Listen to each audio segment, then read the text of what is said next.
بسم اللہ الرحمن الرحیم۔ نہم کلاس کے طلباء و طالبات السلام علیکم۔ امید ہے آپ کی صحت اچھی ہوگی۔ آئیے عزیز ساتھیوں، آج کے لیکچر کا آغاز کرتے ہیں۔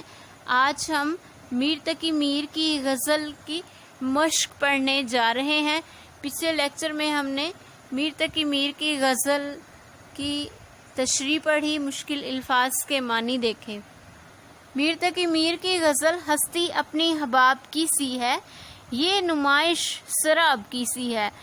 اس غزل کی مشق آج ہم پڑھیں گے۔ پچھلے لیکچر میں ہم اس کی تشریح کر چکے ہیں۔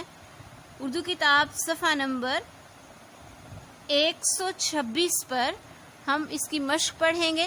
سب سے پہلے سوال نمبر 1 مختصر جواب دیں۔ آپ سامنے تمام سوالات دیکھ سکتے ہیں کہ کون کون سے ہیں۔ آئیے اب اس کے جواب دیکھتے ہیں۔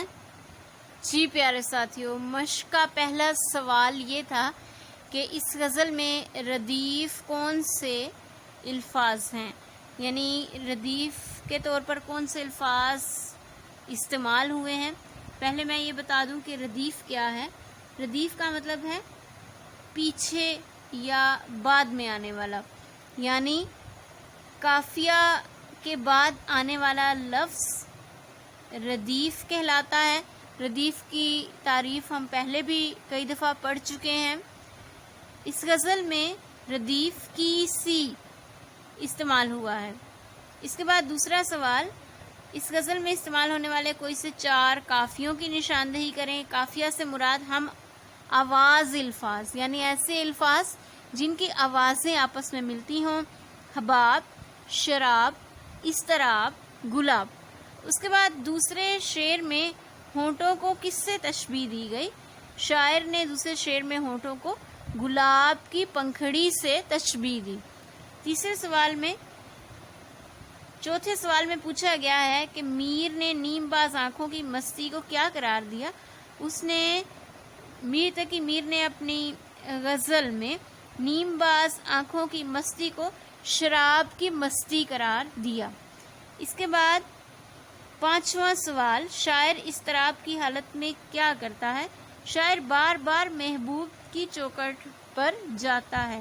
اضطراب کا مطلب بے چینی کی حالت۔ عزیز ساتھیوں، سوال نمبر 2 درج ذیل الفاظ کے معنی لکھیں اور جملوں میں استعمال کریں۔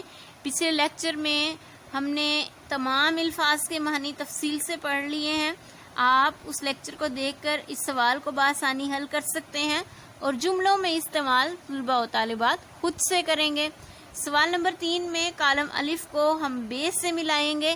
آئیے اس کا جواب دیکھتے ہیں۔ پیارے بچوں، سوال نمبر 3 کو حل کرنا کوئی مشکل کام نہیں ہے۔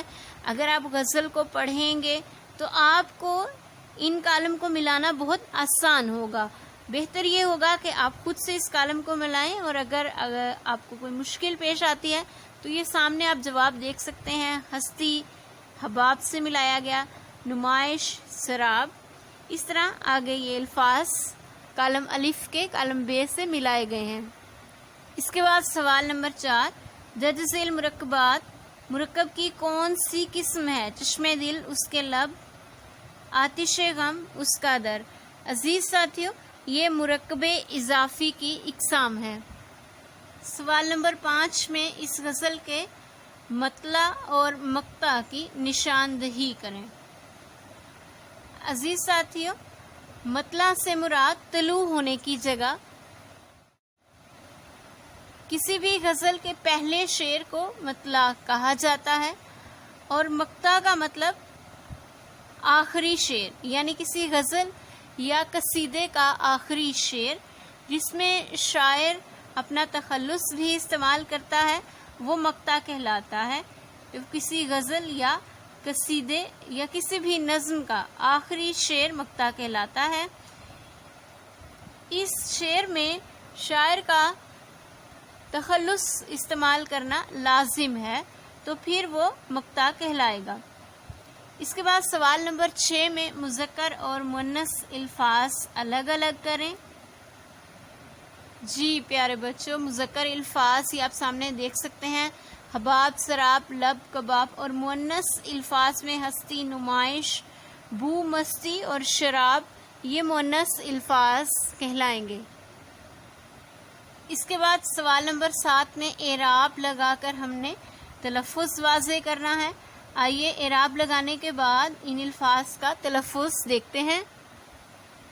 حباب، سراب، نمائش، چشم دل، عالم، اضطراب، آتش غم، نیم، باز۔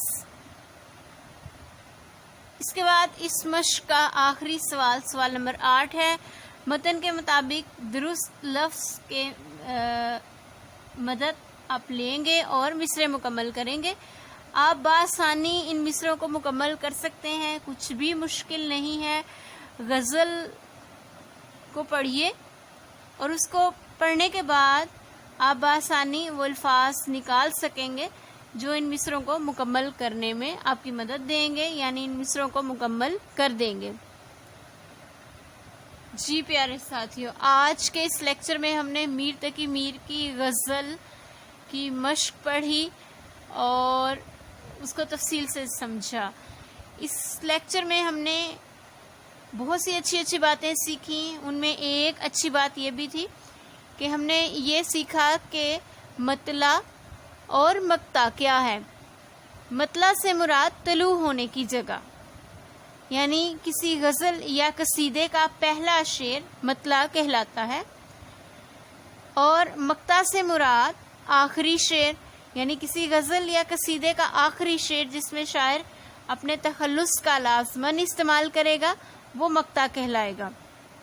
مطلع اور مقطع کے بارے میں واضح کرنے کے بعد میں ایک اور اہم بات آپ کو بتاتی چلوں کہ ایک لفظ ہے مطلع، یعنی میم کے اوپر زبر ہے، اور دوسرا لفظ ہے مطلع، یعنی میم کے اوپر پیش ہے۔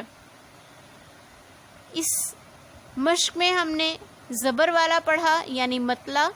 مطلع سے مراد غزل یا قصیدے کا پہلا شعر، جبکہ میم کے اوپر پیش جو لفظ ہوگا وہ ہوگا مطلع۔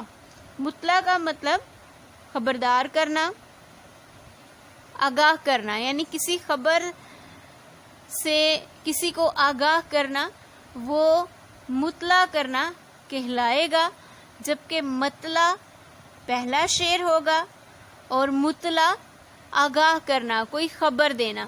امید ہے آپ کو اس لیکچر کی بہت اچھے سے سمجھ آ گئی ہوگی۔ میں نے بہت کوشش کی کہ آسان سے آسان الفاظ میں آپ کو سمجھایا جائے، آپ کو پڑھنے میں کوئی دشواری پیش نہ آئے۔